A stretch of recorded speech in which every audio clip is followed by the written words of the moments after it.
मुझे अचानक डमरू के साथ मंदिर की जैसे घंटी होती है, तो वो मुझे वहाँ पहाड़ों के ऊपर से आवाज़ बिल्कुल क्लियर ऐसे सुनी।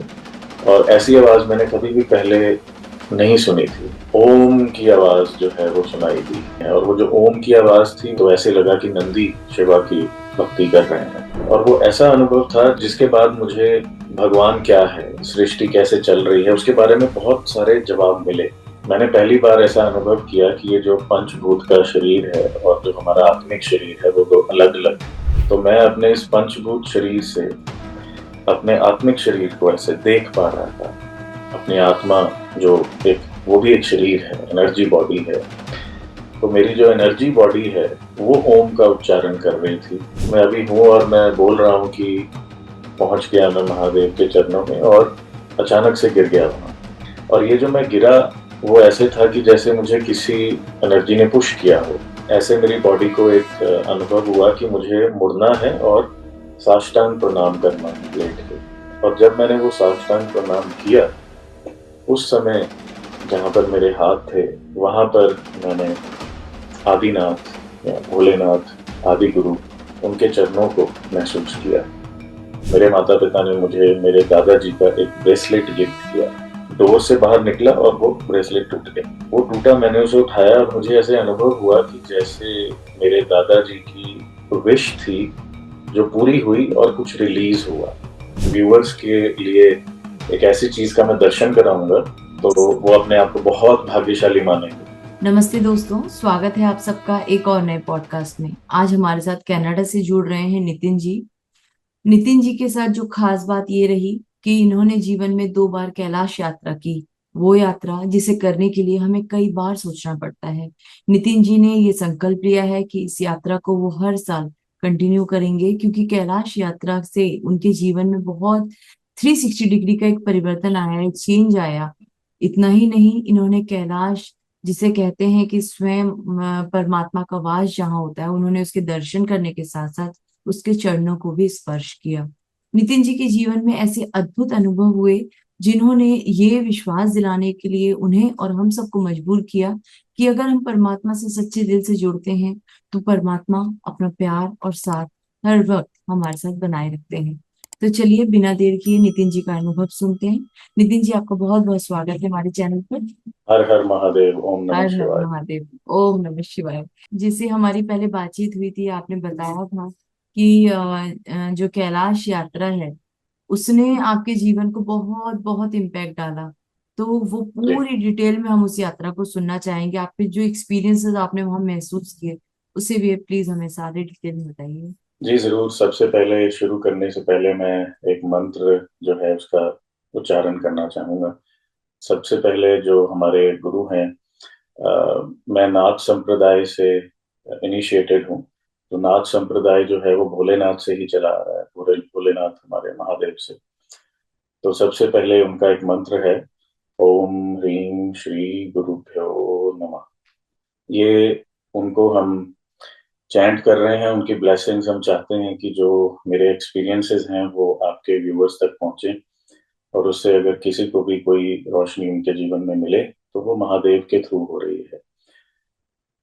महादेव के बारे में एक मंत्र है जो मैं गाना चाहूंगा, जिससे हमें शक्ति मिलेगी इस पॉडकास्ट के दौरान। नमस्ते अस्तु भगवन् विश्वेश्वराय महादेवाय त्रयंबकाय त्रिपुरांतकाय त्रिकाग्निकालाय कालाग्निरुद्राय नीलकंठाय मृत्युंजयाय सर्वेश्वराय सदाशिवाय श्रीमन्महादेवाय नमः। अब हम शुरुआत कर सकते हैं। मैं पहले थोड़ा सा व्यूवर्स को ये बताना चाहूंगा कि ये जानकारी मेरी तरफ से जो आ रही है, मैं एक आम इंसान हूँ। मेरा कोई बैकग्राउंड योगी वाला या संत वाला नहीं है। मेरा भी यहाँ परिवार है कनाडा में। पिछले 2007 से मैं यहाँ पर हूँ और अपना काम करता हूँ। जैसे नॉर्मल लोग अपनी जिंदगी जीते हैं वैसे जीता हूँ। पर मेरा एक शुरू से इंक्वायरी था कि मैं परमात्मा को जानना चाहता था, गॉड को समझना चाहता था। सभी लोग मंदिर मस्जिद गुरुद्वारा जाते थे, पर मैं 40 साल की अपनी उम्र तक, 2020 तक, कभी भी किसी भी रिलीजियस प्लेस पे नहीं जाता था, क्योंकि आई वॉन्टेड टू नो, मैं ये जानना चाहता था कि सत्य है क्या। किसी के कहने से नहीं, खुद उसका अनुभव करके फिर मैं जानना चाहता था। तो जो मेरे अनुभव मुझे हुए हैं वो सीधा कैलाश जाके ही हुए हैं, और कैलाश से पहले मैं किसी भी और ज्योतिर्लिंग या किसी भी और मंदिर या कहीं पर भी नहीं गया था। मैं सीधा ही महादेव के चरणों में कैलाश गया था, जो आप पीछे देख सकते हैं। तो ये कैसे शुरुआत हुई, जैसे मैंने बताया कि मेरी बस इंक्वायरी थी, और उस इंक्वायरी के दौरान कुछ किताबें मैंने पढ़ना शुरू किया, कुछ जानकारी लेनी शुरू की, और 2020 में जब कोविड हुआ तो बहुत मौका मिला कि अपने इंटरेस्ट को मैं और ज्यादा एक्सप्लोर कर पाऊँ by watching videos and reading books. तो मेरे सामने कैलाश की एक वीडियो आई, जो एक रशियन ग्रुप ने कैलाश की परिक्रमा की थी आज से कुछ 15 साल पहले। और वो मैंने सर्च भी नहीं की थी, वो वीडियो मेरे सामने एक डॉक्यूमेंट्री आई, मैंने उसको देखा। देखते ही मैंने मेरी वाइफ को कहा कि मुझे यहाँ जाना है। मुझे एक ऐसी कॉलिंग महसूस हुई कि जैसे Kailash is my home, that I belong to this place. And वो कॉलिंग इतनी ज्यादा स्ट्रांग थी कि विद इन 24 आवर्स मैंने ये फाइंड आउट कर लिया कि वहाँ कैसे जा सकता हूँ। ट्रैवल एजेंट जो हैं वो काठमांडू से हैं, उनसे मेरी बात हो गई, और विद इन 48 आवर्स मैंने बुक कर लिया। क्योंकि 2020 में तो कोविड के कारण बंद था, तो उन्होंने बोला कि 2021 में आप बुक कर सकते हैं। तो मैं ये बताना चाहता हूँ यहाँ पे कि कैनेडियन सिटीजन होने के कारण ये मैंने यात्रा 2 बार की है। अभी इंडियन सिटीजन्स के लिए ये ओपन नहीं है पिछले कुछ सालों से, पर अगर आपके पास आउटसाइड इंडिया का पासपोर्ट है तो आप वहाँ जा सकते हैं वाया नेपाल। नेपाल के थ्रू ही उसका मोस्ट पॉपुलर राउट है। तो गुरु का आशीर्वाद था और महादेव की ब्लेसिंग्स, और फाइनली 2023 वो समय आया, लास्ट ईयर। 65 लोगों का ग्रुप था, 65 लोगों का, और उसमें US, Canada, UK, Dubai, Australia, सब जगह से लोग थे। हम जब पहुंचे तो वो फुल मून नाइट थी। वहां पे गुरु पूर्णिमा का दिन था एक्चुअली, लास्ट ईयर। तो वो बहुत ऑस्पिशियस था। हमने उस ट्रिप को, हमारे जो टूर ऑपरेटर थे उन्होंने प्लान इसी तरह किया था कि हम गुरु पूर्णिमा वाली रात को मानसरोवर पर रुकेंगे। जो एनर्जी है वहां पे, जो वहां का पीस है, वैसा पीस कहीं पर भी मैंने आज तक महसूस नहीं किया था। वो बहुत ही डिवाइन पीस आप जिसे कह सकते हैं, शांति थी वहां पे।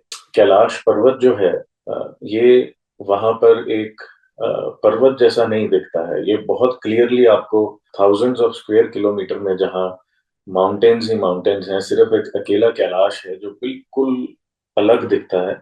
कुछ डिवाइन फील होगा आपको दूर से ही देख के, इतना अद्भुत है वो। इसीलिए कैलाश को एक्चुअली क्राउन चक्र ऑफ प्लेनेट अर्थ कहा जाता है। प्लेनेट अर्थ पूरी तरह से जागृत है, उसकी जो कुंडलिनी है वो अवेकंड है, तभी प्लेनेट अर्थ पर इतनी दुनिया जो है, इतनी वैरायटी में अलाइव है और जी पा रही है। जो कैलाश है वो उसका क्राउन चक्र है, सेवंथ चक्र है, जो पूरी तरह से ओपन है। इसीलिए बुद्धिस्ट जो लोग हैं वो एक मंत्र का जाप करते हैं, ओम मणि पद्मे हम। इसका सिंपल मतलब यही है कि ओम ही वो डायमंड है, वो ज्वेल है जो लोटस के ऊपर है, ओम मणि पद्मे हम। कैलाश एक शिवलिंग भी है, नेचुरल शिवलिंग है हमारे प्लेनेट अर्थ का। और कैलाश की जो डायमेंशन है वहां पर, ऐसा महसूस मैंने किया है कि वहां पर बहुत सारी अदृश्य एनर्जीज जो हैं वो हर समय मौजूद हैं, जो मेडिटेट कर रही हैं वहां पे, और वो पंचभूत में नहीं है, 5 एलिमेंट्स की बॉडी में नहीं है। तो ये थोड़ा सा व्यूवर्स को मैं बताना इसलिए जा रहा था क्योंकि अ, कैलाश जैसी जगह दुनिया में और कोई नहीं है। तो जब मेरी यात्रा पिछले साल जब यमद्वार से शुरू हुई, तो मैं वहां पे, मुझे याद है कि जब वॉक कर रहा था तो वो नज़ारे जो मैंने वीडियोस में या फोटोज में देखे थे, जब मैं उनको लाइव देख रहा था तो वो देखने में ही बहुत अद्भुत लग रहा था, और ऐसा लग रहा था कि ये बहुत ही डिफरेंट प्लेस है। और वो एनर्जी को महसूस कर पा रहा था, और उसको महसूस करते करते, महादेव को याद करते करते वॉक करता जा रहा था, जब मुझे पहला अद्भुत एक्सपीरियंस हुआ जो मैं अब बताने जा रहा हूँ। करीबन 2 किलोमीटर 2.5 किलोमीटर वॉक करने के बाद मुझे अचानक डमरू के साथ मंदिर की जैसे घंटी होती है, बेल मंदिर की जैसे बजती है, वो एक साथ बजनी सुनी। मुझे लगा था जैसे कि डमरू ऐसे बज रहा है, और इमेजिन कीजिए कि डमरू के साथ मंदिर की घंटी जुड़ी हुई है, एंड दे आर लाइक, कोई डमरू बजा रहा है और साथ में घंटी भी बज रही है। तो वो मुझे वहां पहाड़ों के ऊपर से आवाज बिल्कुल क्लियर जो है वो ऐसे सुनी। तो मैंने वहां रुक के पहले देखा कि हाँ, ये कौन बजा रहा है, कोई बजा रहा है, नहीं कोई नहीं बजा रहा। और फिर वो मुझे क्लियरली सुनाई दे रहा था कि ऊपर से कहीं से आ रही है, और 30 से 40 सेकंड तक वो आवाज जो है मुझे आती रही। और ऐसी आवाज मैंने कभी भी पहले नहीं सुनी थी। तो जो डमरू की आवाज हम यूट्यूब पे या कहीं पर भी सुनते हैं, ये आवाज उससे बहुत ही डिफरेंट थी। और ऐसा तो मैंने पहली बार सुना था कि मंदिर की घंटी और डमरू एक साथ बज रहे हैं, और वो लग ही नहीं रहा था कि दो इंस्ट्रूमेंट बज रहे हैं। वो ऐसे लग रहा था कि एक ही इंस्ट्रूमेंट है। एंड वो पहला जो मुझे एक्सपीरियंस हुआ, उस एक्सपीरियंस से वहां पर 30-40 सेकंड तक I was awestruck. And मेरे साथ कुछ लोग थे, मैंने उनसे पूछा कि आपको डमरू सुना, आपको डमरू सुना? उन्होंने कहा नहीं, हमें तो कुछ नहीं सुना। तो फिर मुझे ये पता चला कि यहाँ पर हर किसी का जो एक्सपीरियंस है वो इंडिविजुअल है। ऐसा नहीं है कि जो वहां पर हो रहा है मेरे साथ वो किसी और के साथ भी सेम होगा, या किसी और के साथ जो हो रहा है वो मेरे साथ होगा। ऐसा नहीं है, क्योंकि हर किसी की अध्यात्म की जर्नी डिफरेंट है, हर किसी का कार्मिक जो बैकलॉग है वो डिफरेंट है। तो ये मेरा पहला अद्भुत एक्सपीरियंस था वहां का। और फिर वापस आने के बाद मैंने बहुत कोशिश की उस आवाज को ढूंढने की। मुझे ऐसी आवाज कहीं पर भी मिली नहीं। उसके क्लोज जरूर मिली हैं, but that was the first experience of first day. थोड़ा सा उसके आगे जब मैं गया फर्स्ट डे का ये एक्सपीरियंस में करीबन 6-7 किलोमीटर, तो मैं यहाँ पे ये बताना चाहूंगा कि एक एनिमल जो कैलाश के उस हाइट पे 18-19 हजार फीट पे बहुत कंफर्टेबली चलता है, वो नंदी, जैसे हम जानते हैं ना, नंदी शिवा के जो वाहन है, तो वो वहां पर आप उनको देख सकते हैं। जो बैल जिसे हम कहते हैं, वही वहां पर आपको दिखेंगे कि जो बहुत फ्रीली वहां पे मूव करेंगे। तो कोई भी जो सामान मूव होता है वो वही लेके जाते हैं, उनको याक बोलते हैं वहां पे। तो 20 हजार फुट पे भी वो बहुत फ्रीली वो चलते हैं, और बहुत ही शांत एनिमल्स हैं वो। जैसे मैंने बताया, आधा रास्ता क्रॉस कर चुका था तो मैंने देखा कि कुछ याक्स दाई तरफ बाई तरफ हैं, अपना खा रहे थे। जो उनका वहां पे घास फूस थी उसको खा रहे थे थोड़ी बहुत। तो मुझे ओम की आवाज जो है वो सुनाई दी, जैसे कि जो वो नंदी है वो उसका उच्चारण कर रहे हैं। और वो जो ओम की आवाज थी वो ऐसी आवाज थी कि एक एनिमल जैसे उसे बोले, इंसान नहीं, एक एनिमल बोले। तो फिर मैंने वहां पर रुक के देखा, और 3 बार तो मुझे वो ओम, ऐसे ओम, ओम, तो वो सुनाई दिया। और फिर हर हर महादेव अद्भुत जो एक्सपीरियंस। और पहली बार मैं वहां वॉक कर रहा हूँ उस एनर्जी में। ऑलरेडी मेरे लिए वो ड्रीम एक था जिसको मैं जी रहा था, क्योंकि 4 साल के इंतजार के बाद वहाँ चल रहा था। और उसके बाद जब ये दो एक्सपीरियंस हुए और ओम की वो जो आवाज मैंने सुनी, तो ऐसे लगा कि नंदी शिवा की भक्ति कर रहे हैं। बेरापुक शाम को पहुंचे तो रात होने वाली थी वहां पे।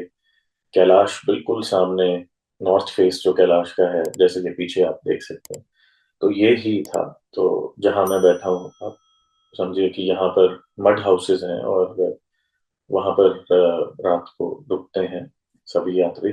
तो मैंने अपने सामने देखा एक्चुअली ऐसे कई यात्रियों को जिनको वहां पर ब्रीदिंग की तकलीफ हो रही थी और ऑल्टीट्यूड की तकलीफ हो रही थी। ऑल्टीट्यूड सिकनेस ऐसी होती है कि आप उठ भी नहीं सकते हैं, फिर आपको एक्चुअली यू नो हेल्प चाहिए कंप्लीटली, और ब्रीदिंग में आपको वो ऑक्सीजन का सिलेंडर लेके फिर आपको नीचे लेके जाना पड़ता है। और अगला दिन जो था, सुबह उठ के, वो हमारा सबसे ज्यादा इम्पोर्टेंट दिन था जुलाई के महीने में। और वो इसलिए इम्पोर्टेंट था क्योंकि उस दिन हमें कैलाश को टच करने जाना था। आप पीछे देख सकते हैं कि एक कैलाश की परिक्रमा ऐसे राउंड होती है 50 किलोमीटर की, बट दिरापुक से आपके नॉर्थ फेस की तरफ वॉक कर सकते हैं ऊपर। तो ये जो वॉक है करीबन 4 से 5 किलोमीटर है जाना, और इतना ही वापस आना, जिसको पूरा दिन लग जाता है। और उसका रीजन क्या है कि ये रास्ता तो कोई है ही नहीं, खैर, बट बीच में पानी भी आ रहा है कैलाश से, जैसे गंगा जी और 4 नदियां वहां से निकलती हैं चारों दिशाओं से। तो आप पानी भी देख रहे हैं, पानी भी आ रहा है, जल आ रहा है पवित्र, और उसके साथ साथ आप ग्लेशियर्स के ऊपर वॉक कर रहे हैं। तो जो रास्ता है वो इतना मुश्किल है कि वेदर भी वहां पे, मौसम भी बहुत फास्ट चेंज होता है। स्नो स्टॉर्म, हवाएं, बारिश, ये सब चीजें वहां होती हैं। और वहां पे जाने के बाद वहां से कोई रेस्क्यू आसान नहीं है, इसलिए बहुत कम लोग एक्चुअली इसको चरण स्पर्श की तरफ एक्चुअली जाते हैं, और बहुत ही कम टूर ऑपरेटर्स हैं जो ये ऑफर करते हैं। वही हमारा सबसे बड़ा गोल था कि हमें कैलाश को छूना है, जाके महादेव के चरणों को छूना है। तो ये मैं इसलिए बता रहा हूँ कि चरण स्पर्श करना पॉसिबल नहीं है बिना महादेव की और वहां की एनर्जीज की ब्लेसिंग्स के। ये बिल्कुल भी आप कहिए कि पॉसिबल नहीं है। वहां की एनर्जीज ऐसी हैं कि मौसम ऐसे खराब हो जाएगा एकदम कि आप जा ही नहीं सकते। तो अगर वहां की एनर्जीज आपको हेल्प कर रही हैं और आपकी हेल्थ भी उस हिसाब से आपको हेल्प कर रही है कि आप चल पा रहे हैं, आगे जा पा रहे हैं, तभी आप ये कर सकते हैं। तो आपकी अपनी इसमें कोई भी, आप कहिए आप जितने मर्जी फिट हो, आपने जितनी मर्जी हाइकिंग की हो, जो मर्जी किया हो, वहां कुछ भी मैटर नहीं करता। तो ये दिन जो है, ये दिन अभी तक का मेरे जीवन का सबसे ज्यादा आप कहिए कि इम्पोर्टेंट दिन था अध्यात्म के हिसाब से। क्योंकि इस दिन मुझे जो एक्सपीरियंस हुआ, जो अभी मैं बताऊंगा, वो अभी तक का मेरे जीवन का सबसे प्रोफाउंड, सबसे इम्पोर्टेंट आध्यात्मिक अनुभव था। और वो ऐसा अनुभव था जिसका जिसके बाद मुझे भगवान क्या है, या गॉड क्या है, या यू नो ये सृष्टि कैसे चल रही है, उसके बारे में बहुत सारे जवाब मिले। चरण स्पर्श की तरफ वॉक करना शुरू किया, और जैसे ही हम ऊपर जाते जाते हैं तो ऑक्सीजन भी कम होती जाती है और हाइट भी बढ़ती है। तो थोड़ा आगे जाने के बाद गंगा जी का जो जल है, जो हमारे लिए गंगा माँ है, इतनी पवित्र जल है, वो कैलाश से एक्चुअली शिवा के जटाओं से निकलता है। तो कैलाश से आप उसे देख सकते हैं। तो मैं जब वॉक कर रहा था तो वो राइट साइड पे जल आ रहा था, और मुझे ऐसा महसूस हुआ कि मुझे इस जल को जाके पहले पीना चाहिए। तो वो सीधे ग्लेशियर का ठंडा जल सीधा आ रहा है। तो मुझे अभी भी याद है कि मैं गया और मैंने उस जल को पिया। जैसे ही मैंने उस जल को पिया, तो मैं आपको ये बताता हूँ कि इतना मीठा जल, और इतना उसमें एक एनर्जी थी जो मैंने आज तक कभी महसूस नहीं की। वो मैंने एक बार पिया तो उसको आप वीडियो में भी देखेंगे तो बार बार मैंने उसे पिया, क्योंकि वो इतना अद्भुत था। और फिर मेरी जो बॉटल्स थी जिसमें मैंने वो मिनरल वाटर कैरी किया हुआ था, वो सब गिराया वहां पे, और उसमें वही जल भरा। और वही जल जो है वो मैं भर के मैंने पूरा जर्नी की। और आपको मैं ये बता देता हूँ कि उस जल की शक्ति ऐसी थी कि उस जल को जब भी मैं पीता था, जैसे ही मैं टायर्ड महसूस करता था, अगर मैं रुका हूँ उसको पीता था, तो मुझे एनर्जी महसूस होती थी और मैं आगे चलता था। वो डायरेक्ट ब्लेसिंग्स ऑफ शिवा है। तो फिर हम आगे चलते गए। तो जब इस चरण स्पर्श पे आप जाते हैं तो क्या होता है कि आप अकेले ही हैं, बिकॉज बहुत थोड़े लोग ही रह जाते हैं जो आगे जा पाते हैं, क्योंकि आपको टेस्ट किया जाता है। टेस्ट कैसे किया जाता है कि आ, रास्ता इतना खराब है, रास्ता मतलब इतना मुश्किल है कि किसी को कोई मुश्किल आएगी तो वो क्या मेंटली इतना स्ट्रांग है कि आगे जाएगा, या वेदर की प्रॉब्लम। अब जैसे स्नो स्टॉर्म आ रहा था तो मुझे याद है मैंने रेन कोट पहना, जो कुछ भी हो रहा था, बारिश स्नो स्टॉर्म चलता जा रहा था, तो चल पी के आगे मैं पहुंचा। कैलाश के 3 किलोमीटर 3 किलोमीटर के करीब मैंने पूरे किए, तो मुझे वहां पर कुछ तिब्बतियन लोग दिखे। तो तिब्बतियन लोगों के लिए भी एक्चुअली कैलाश जो है वो बहुत ज्यादा अध्यात्म के अकॉर्डिंग बहुत ज्यादा इम्पोर्टेंट है। तो वो भी इसकी परिक्रमा करते हैं रेगुलरली। तो वहां पे 3 4 लोग थे तिब्बतियन, और वो ये देख रहे थे कि बहुत थोड़े लोग ही हैं जो इतना क्रॉस करके आगे आ चुके हैं।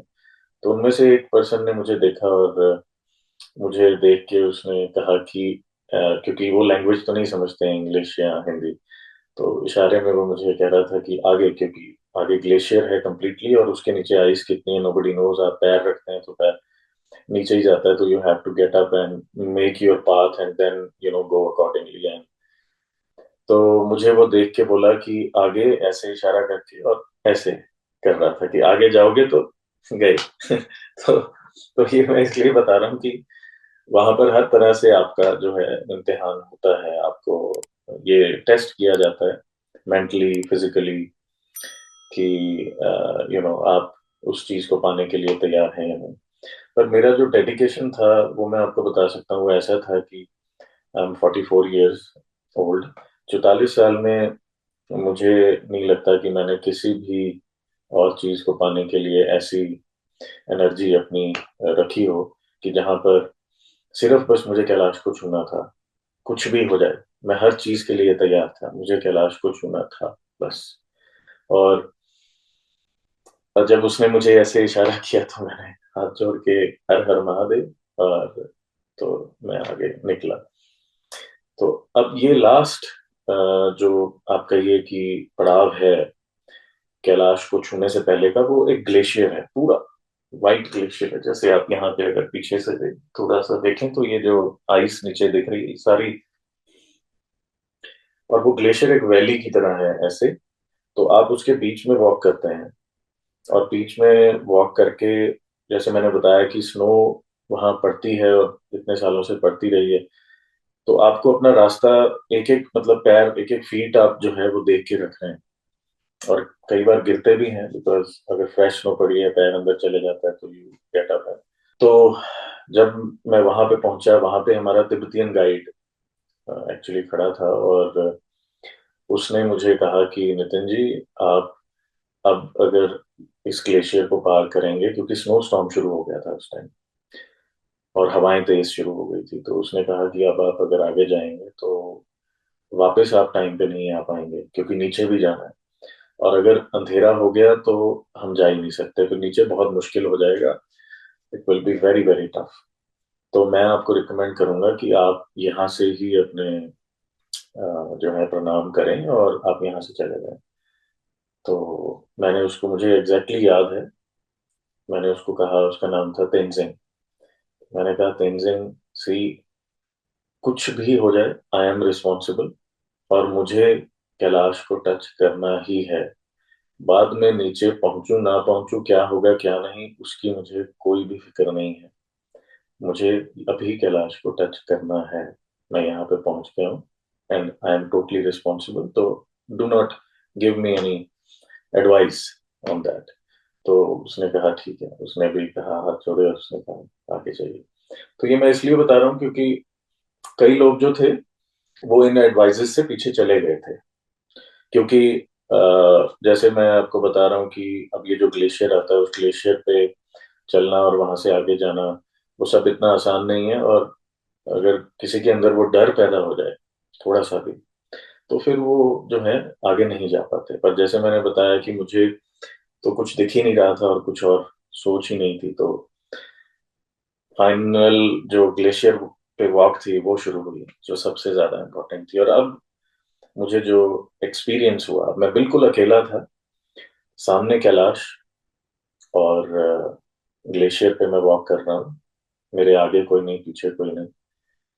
और वॉक करते हुए ये जो मेरा आध्यात्मिक अनुभव था, उसको मैं अगर आपको नाम दूं, उस उसका नाम है कि मुझे अनहद नाद अनाहत में जो है वो अनुभव हुआ।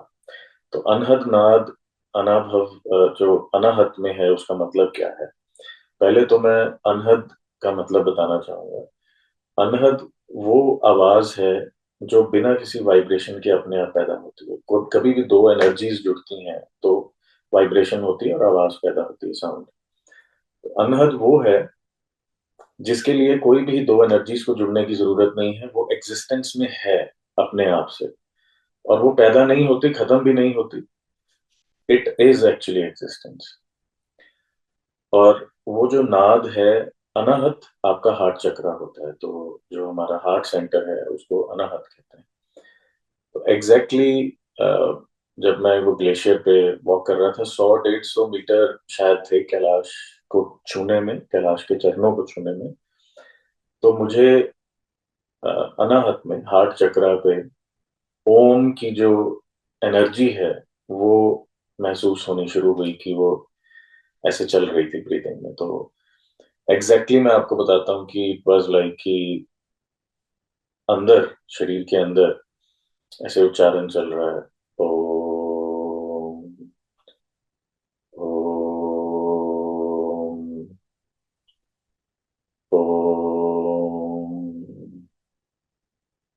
ये तो मैंने बोल के बताया, बट बोलना इसको जस्टिस नहीं करता, क्योंकि जो अंदर वो वाइब्रेशन चल रही थी, पहले तो मुझे खुद ये समझ नहीं आया कि ये क्या हो रहा है, कि ये आवाज कहाँ से आ रही है। तो मैं रुक गया वहां।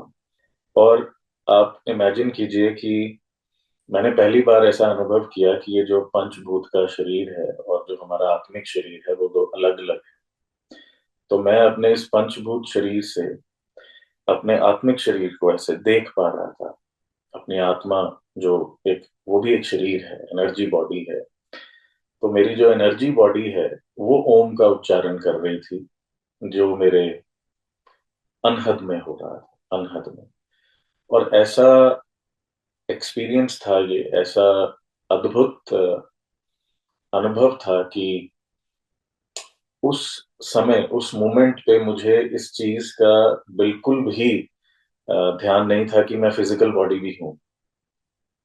फॉर अबाउट, आप कहिए कि ये 1 मिनट से ज्यादा नहीं लास्ट किया वो एक्सपीरियंस, पर 1 मिनट भी बहुत ज्यादा होता है इस तरह के एक्सपीरियंस के लिए। गुरु नानक देव जी ने जब जल में समाधि ली थी और समाधि के बाद वो बाहर आए थे, तो उन्होंने बाहर आके बोला था, एक ओमकार सतनाम। और उसका मतलब है कि जो ओम है वही सत्य है, बस एक ओम ही सत्य है। ये मैंने अनुभव किया है कि गुरु नानक देव जी ने वो क्या अनुभव किया था 1 मिनट के लिए। आपने ये सुना होगा कि ओम जो है, उसके बारे में कहा जाता है कि इससे ज्यादा पावरफुल मंत्रा कोई और नहीं है। और हमारे वेदों में भी ये कहा गया है कि जगत सर्वम नाद अधीनम, जिसका मतलब ये है कि ये जो ब्रह्मांड है वो एक नाद के अधीन है। और वो नाद कौन सा है? अनहद ओम। तो मेरा जो अनुभव है परमात्मा का, गॉड का, अगर मुझसे कोई पूछता है कि कैलाश के 100 मीटर सामने खड़ा होके जो मेरा अनुभव हुआ, तो मेरे लिए परमात्मा, गॉड कौन है, तो मैं कहता हूँ कि वो एक ऐसी एनर्जी है, वो गॉडलीनेस है, वो एक आर्ट ऑफ क्रिएटिविटी है, जिसकी अनुभूति आपको नाद से हो सकती है, जो अनहद है, जो हर टाइम चल रहा है, हर किसी के अंदर चल रहा है।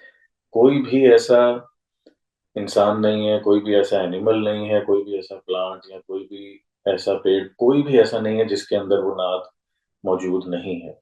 हम उसको सुन नहीं पाते, क्योंकि हम अ, उस लेवल तक हमारी जो एनर्जी की वाइब्रेशन है, उसकी फ्रिक्वेंसी नहीं पहुंचती। पर जब वो पहुंच जाती है तो आप उस नाद के साथ जुड़ जाते हैं, और फिर आप इस फिजिकल बॉडी से परे चले जाते हैं, आप एग्जिस्टेंस के साथ जुड़ जाते हैं। तो वो जो मेरा 1 मिनट का अनुभव था, वो मैं अब भी एक्चुअली उसको अनुभव कर सकता हूँ, क्योंकि वो मुझे दोबारा कभी नहीं हुआ। लास्ट ईयर हुआ था, वहीं पर हुआ। उसके बाद आके मैंने बहुत कोशिश की ध्यान अपना करते हुए कि शायद वो दोबारा अनुभव कभी हो, पर वो दोबारा कभी नहीं हुआ, वो वहीं हुआ। और वैसा अनुभव शायद मुझे ऐसा लगता है कि बिना महादेव की कृपा के हो भी नहीं सकता, क्योंकि उनकी ब्लेसिंग्स और ग्रेस जो है, वो वहाँ की एनर्जीज जो थी वो मुझे वो अनुभव करवाना चाहती थी, क्योंकि शायद उनको वो मेरे अंदर एक डेडिकेशन और सिंसेरिटी महसूस हुई, और मुझे ये अनुभव हुआ। अब जैसे ये अनुभव हुआ तो उसके बाद अ, आप ये इमेजिन कीजिए कि मुझे वहां पर कम से कम 10 मिनट लग गए उस जगह पे, वहां से आगे बढ़ने के लिए, क्योंकि मुझे अपनी फिजिकल बॉडी में वापस रिकलेक्ट करना था अपने आप को। और ये मेरे लिए एक ऐसा अनुभव था जिसके बारे में मुझे कोई जानकारी पहले नहीं थी कि ऐसा अनहद नाद भी होता है अनाहत में। वो तो बाद में आके जब मैंने इसके बारे में सर्च करना शुरू किया तो फिर मुझे इसके बारे में पता चला कि ये हुआ क्या था। इवन हमारे जो गुरु हैं उनके थ्रू भी मुझे ये चीज के बारे में कंफर्मेशन मिली। तो वहां से 10 मिनट में मैंने अपने आप को रिकलेक्ट किया, और रिकलेक्ट करके फिर चरणों की तरफ बढ़ना शुरू किया कैलाश की। और जैसे ही अब यहाँ पे अगला जो अनुभव है वो मैं आपको बताना चाहूंगा, वो है प्रेजेंस ऑफ शिवा। उसका मैं अनुभव आपसे शेयर करना चाहूंगा। तो पहले ये जैसे ओम का अनुभव हुआ, उसके बाद शिवा की प्रेजेंस कैसे मैंने महसूस की चरणों में। मेरी जो वीडियो है उसमें अगर कोई देखना चाहे तो वो देख सकता है कि जैसे ही मैं बिल्कुल चरणों के पास पहुंचा, पहुंच के वहां पे जो खड़े थे गाइड, नेपाली और एक तिब्बतियन गाइड, क्योंकि वहां पर दो लोग मौजूद थे कि जो भी लोग आ रहे हैं उनको वो रिसीव करें और उसके बाद लेके जाएं वापस। तो उन्होंने मुझे कहा कि नितिन जी आप पहुंच गए हैं, हर हर महादेव, एंड यहाँ आइए और यहाँ से आप छू सकते हैं। तो मैं बिल्कुल चरणों के जैसे अभी यहाँ बैठा हूँ ऐसे ही वहां पहुंच के मैं खड़ा हुआ। और खड़ा मैं अभी हूँ और मैं बोल रहा हूँ कि पहुंच गया मैं महादेव के चरणों में, और अचानक से गिर गया वहां बैक पे। और ये जो मैं गिरा, वो ऐसे था कि जैसे मुझे किसी एनर्जी ने पुश किया हो। कोई नीचे ऐसा नहीं था कि कोई नीचे कोई फिसलने वाला कुछ था, ऐसा नहीं था। स्नो थी तो। और मैं पूरे रास्ते में कहीं नहीं गिरा, 50 किलोमीटर 60 किलोमीटर पैदल चला, कहीं नहीं गिरा। चरणों पे जाके वो ऐसे गिरा।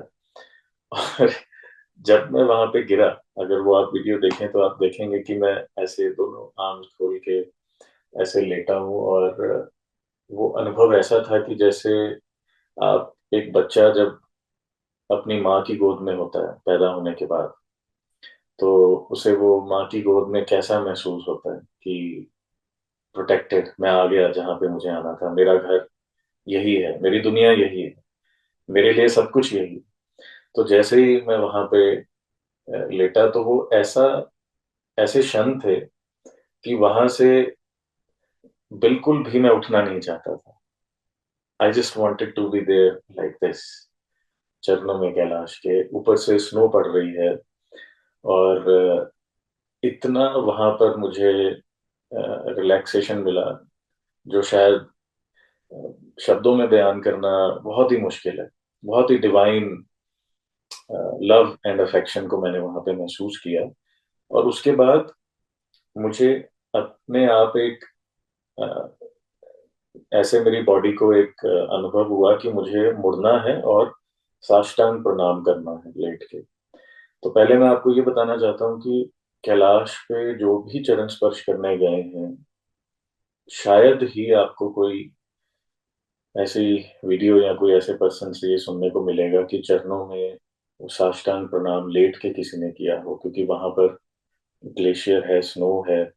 तो किसी को वो थॉट वहां पे आता ही नहीं है, बिकॉज ऑलरेडी ऑक्सीजन 50% है, आपका ब्रेन जो है वो थॉट प्रोसेस में नहीं होता।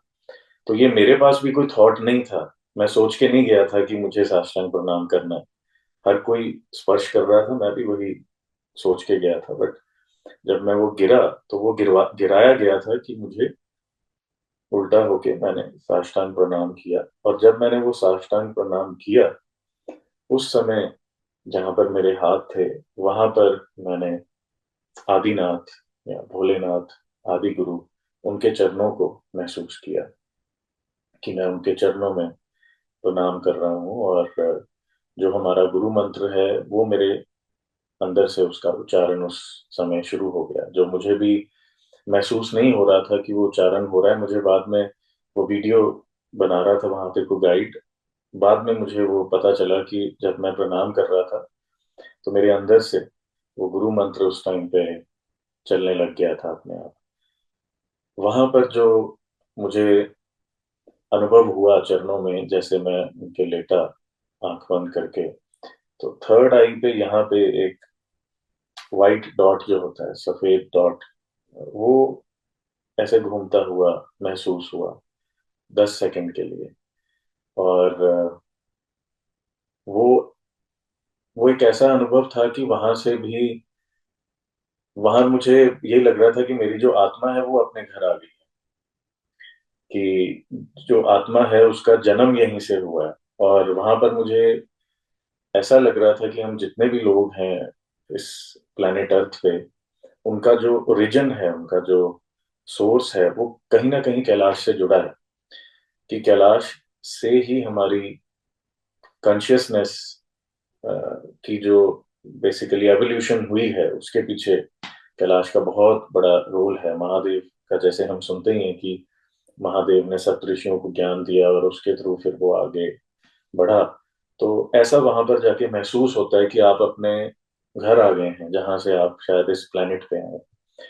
तो वहां पर जो मुझे ये साष्टांग प्रणाम करके अनुभव हुआ, उसके बाद फिर वहां से हम वापस आना शुरू हुए। और वापसी का जो जर्नी थी, मुझे उसका कोई भी कहिए कि फील भी नहीं था। मैं इतना ऑलरेडी उस अनुभव में, अपने ओम के अनुभव में और शिवा के चरणों के अनुभव में मैस्मराइज्ड था कि मुझे नीचे जाना था, बिकॉज अंधेरा हो रहा था। And probably I was the last one जो 19 लोगों ने टच किया, जो नीचे सबसे लास्ट पहुंचा था। तो वहां से नीचे पहुंच के फिर बीरापुर में दोबारा हम रात को रुके। और जो अब मैं आपको बताता हूँ कि मुझे इस चीज का भी एहसास नहीं था कि मेरी फिजिकल बॉडी जो है वो कितना ज्यादा टायर्ड हो चुकी थी। कोई एहसास ही नहीं था। वो जल को पीते हुए, अनुभव करते हुए, एक ऐसी एनर्जी मुझे लेके चल रही थी कि मुझे ये भी महसूस नहीं हो रहा था कि कहाँ कहाँ टायर्डनेस कैसे कैसे है। बट इतना था कि आके वहां पे जो हमें बिस्तर मिला था, मैं वहां पे लेट गया। और लेटने के बाद मुझे महसूस होना शुरू हुआ कि कितनी ज्यादा शारीरिक लेवल पे जो है वो थकान हुई हुई है। और यहाँ पर मुझे आपको एक्चुअली एक धन्यवाद देना है इस अ, जगह पे आके, क्योंकि आपकी ही एक वीडियो थी जो सीमा जी के साथ थी, सीमा निगम, आकाशिक रिकॉर्ड्स के बारे में। और मैंने वो वीडियो देखी थी और वो भी मेरे सामने आई थी, मैं सर्च नहीं कर रहा था। और वो आपकी बहुत अच्छी वीडियो थी जिसमें आपने उनसे बातचीत की थी। और उस वीडियो को देखने के बाद मेरा उनसे कांटेक्ट हुआ, और उन्होंने भी मुझे कुछ बहुत इम्पोर्टेंट इंसाइट्स दिए। ये मैं इसलिए बता रहा हूँ क्योंकि वो मेरे साथ कनेक्टेड थी एनर्जी लेवल पे। और उनको ये ऑलरेडी महसूस हो चुका था इंडिया में बैठे कि मुझे हीलिंग की जरूरत है। तो ये जो हीलिंग होती है, आपको तो मालूम है, जैसे आपके चैनल पे हीलर्स भी आए हैं। तो मुझे सीमा जी ने वहां से इंडिया से बैठ के, दिल्ली से बैठ के कैलाश पे वहां पे हीलिंग भेजी। और उसको मैंने महसूस किया। और कैसे महसूस किया ये मैं बताना चाहूंगा, क्योंकि वो मैंने उनसे बात की जब अपनी जर्नी के बारे में, तो मैंने उनको अपना ये हीलिंग वाला अनुभव बताया, तब उन्होंने मुझे बताया कि आई वॉज डूइंग दैट। तो अब हुआ क्या था, मैं बहुत ज्यादा टायर्ड था। मेरे शरीर की एक एक एनर्जी का कतरा जो है वो यूज हो चुका था, और मुझे उसका उस टाइम तो अनुभव ही नहीं था ना, वो तो बाद में आके हुआ। रात को करीबन 1-1:30 बजे के करीब मुझे अपनी बॉडी के अंदर हीट महसूस होनी शुरू हुई। जो हीट है वो ऐसी नहीं थी कि गर्मी से जो होती है, क्योंकि वहां पर तो हम इतनी ठंड में थे और वहां पे कोई हीट नहीं होती, मड हाउस होते हैं। और मुझे अंदर से वो हीट ऐसे महसूस हो रही थी जो हीलिंग वाली हीट होती। और मुझे रजाई भी उतारनी पड़ी, इनफैक्ट जैकेट वगैरह वो भी उतारनी पड़ी। तो पर वो हीट जो है मुझे, मेरी जो टायर्डनेस थी उसको बेटर कर रही थी, ये मैं महसूस कर पा रहा था। ये करीबन 1 घंटा चला होगा, और उसके बाद मुझे नींद आ गई, मैं सो गया। और जब मैं सुबह उठा तो आप विश्वास नहीं करेंगे कि टायर्डनेस 1% भी नहीं थी। मैं ऐसे उठा कि जैसे अभी यात्रा शुरू करनी है। और आई वॉज अमेज्ड कि ये कैसे हुआ। पर मुझे ये महसूस हो चुका था कि कुछ तो हुआ है वो 1 घंटे में। पर मुझे ये नहीं मालूम था कि सीमा जी ही लिंक भेज रही है, वो तो बाद में मालूम हुआ। तो इसके लिए भी आपके चैनल का धन्यवाद। वहां से फिर हमारी जर्नी अगले दिन की शुरुआत हुई, और फिर हम डोलमाला पास की तरफ गए। तो डोलमाला पास जो है ये सबसे हाईएस्ट पॉइंट है परिक्रमा का। और वहां पे पार्वती कुंड है, व्यूवर्स ने सब लोगों ने सुना है, गणेश कुंड है। तो हम उसके पास से गुजरे, और पार्वती कुंड पे मैंने दो वाइट बर्ड्स को भी देखा। और कहा जाता है कि अगर आप पार्वती कुंड में दो श्वेत वाइट बर्ड्स को देखते हैं, दे रिप्रेजेंट शिवा एंड शक्ति। यहाँ पर मैं एक चीज आपको बताना चाहूंगा कि पूरे कैलाश एरिया में कोई भी मंदिर नहीं है, कोई किसी की मूर्ति नहीं है, कोई शिवलिंग नहीं है, कुछ भी नहीं है। कैलाश है जो शिवलिंग है, पार्वती कुंड है, गणेश कुंड है, मानसरोवर है, राक्षस ताल है। वहां पर और कुछ भी नहीं है। जैसे आज से मिलियंस ऑफ ईयर पहले था, वैसे ही है। इसीलिए वहां की एनर्जी जो है वो आज भी वैसी ही है जो हजारों साल पहले ऋषि मुनियों ने एक्सपीरियंस की होगी। तो पार्वती कुंड में उन दो बर्ड्स को देखा, और उनको प्रणाम किया। तो ये लास्ट ईयर की जो जर्नी है वो इस तरह से रही, जिसमें मेरे शिवत्व के जो अनुभव मैंने आपसे शेयर किए वो थे। अब कोई आपका अगर कोई इस बारे में सवाल हो तो आप जरूर पूछ सकती हैं, फिर मैं आपको एक इसमें जो मेरे एंसेस्टर्स का भी योगदान था वो भी बताऊंगा कि वो भी कैसे होता है। नितिन जी, आपने जो अपनी ये यात्रा बताई उसे सुनते हुए मैं इतना खो गई थी। मतलब मैं बता नहीं सकती। मेरे इस चैनल पे बहुत सारे लोग आते हैं जो अपना अनुभव शेयर करते हैं, लेकिन जो आपका अनुभव था उसे सुनते हुए मेरे आंखों में बहुत बार तो आंसू आए। जी बहुत जी, मैं बार बहुत बार मेरे हाथों के जो है ना, मेरे रोए खड़े हो गूज गए। बम्प्स। और जी जी बिल्कुल मैं महसूस कर पा रही थी उस एनर्जी को। मेरे अंदर बोलने की अभी शक्ति नहीं है, मेरा मन ही नहीं हो रहा है बोलने का। मेरे को अंदर से ऐसा लग रहा है कि बस मैं रो जाऊं, और जी जी इतना रोऊं कि स्वयं महादेव आकर मुझे संभाले। मतलब जी महादेव के प्रति जो मेरा प्यार है ना, वो मैं आपके इस एक्सपीरियंस में फील कर रही थी। जी जी फिर जैसा आपने हीलिंग के बारे में बताया, तो मैंने रिसेंटली हीलिंग, रेकी हीलिंग शुरू की है। लेकिन हीलिंग को सीखना शुरू किया है अभी, लेकिन करती मैं हीलिंग बहुत टाइम से ही हूँ। क्योंकि मैं जब से स्पिरिचुअलिटी में आई तब से मुझे हीलिंग के बारे में कंसेप्ट क्लियर हो गया था कि हम कहीं से भी बैठकर किसी को भी हील कर सकते हैं। वो करेक्ट। प्रोसेस अब सीख रही थी रेकी में, लेकिन बिना सीखे हुए भी कई बार मैंने कईयों से महसूस किए हीलिंग अपने लिए। कई बार मैंने भी बहुत दूर से कईयों को हीलिंग दी है बैठे हुए। तो वो जो जी हीलिंग की जो एनर्जी है ना, वो एक ऐसी प्राण ऊर्जा आपके अंदर संचालित हो जाती है कि अगर जी आपके शरीर से, जैसे कहते हैं ना, प्राण बिल्कुल उतर गए हो तो वो वापस चढ़ आते हैं। हीलिंग जी में जी जी इतनी शक्ति होती है। वो जो जी डिवाइन लाइट है ना, वो जो डिवाइन लाइट आपके जब शरीर के अंदर आती है, वो आप जी, मुर्दे को भी जीवित कर देती है। हीलिंग में वो बिल्कुल। शक्ति है।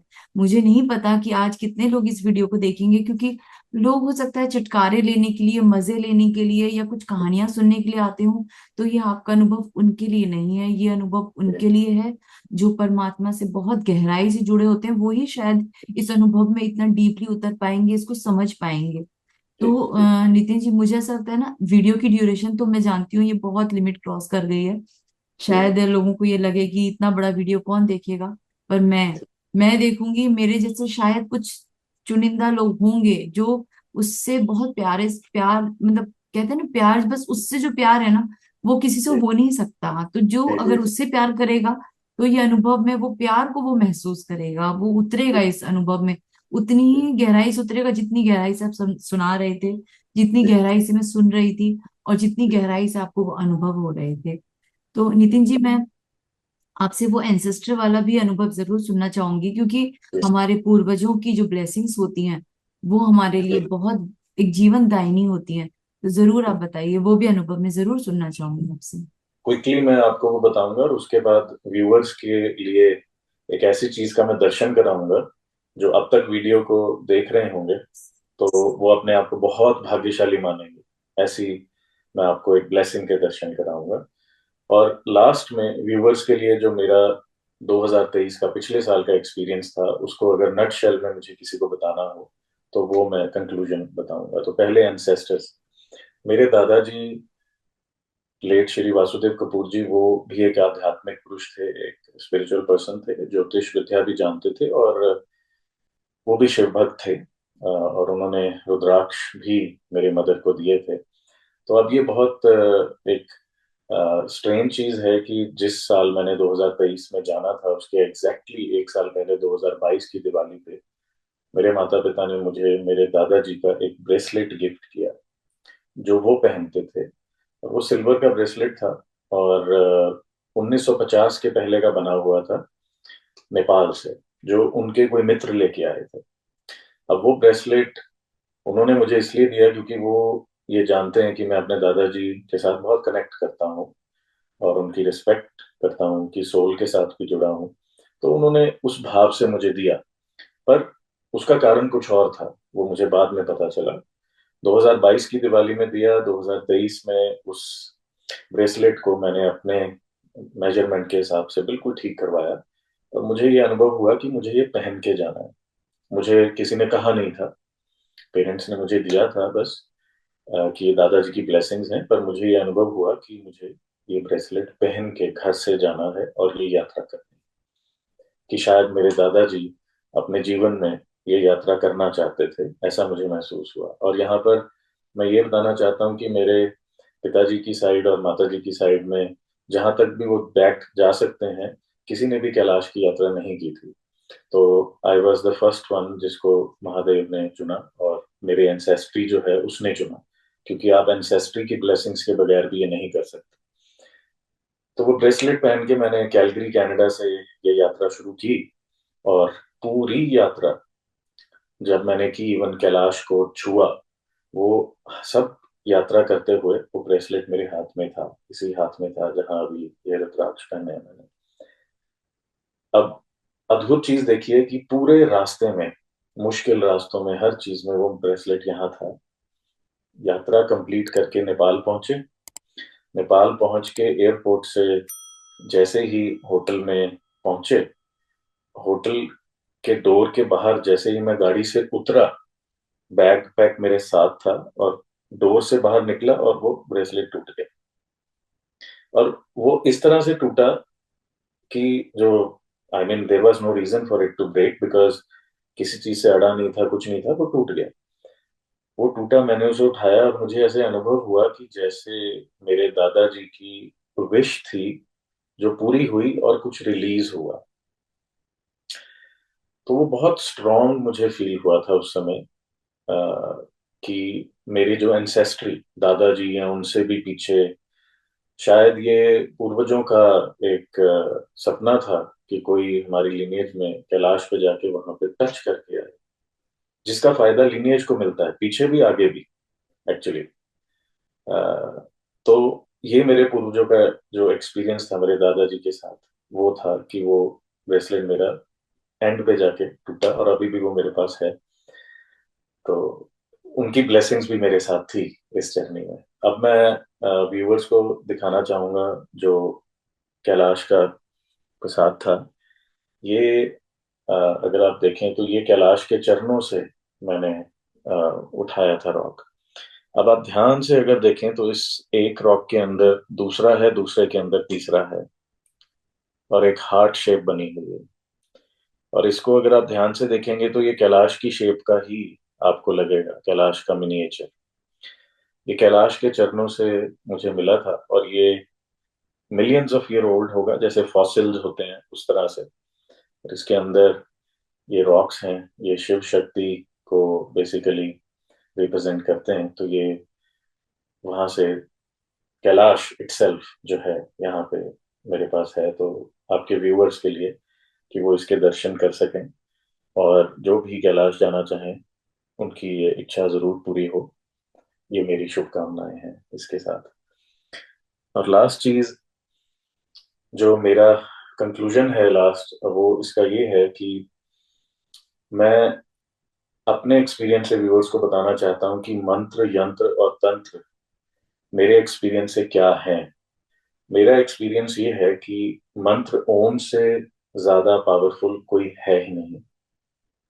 सिर्फ ओम इज इनफ मंत्र। यंत्र शिवलिंग से ज्यादा पावरफुल कोई नहीं है।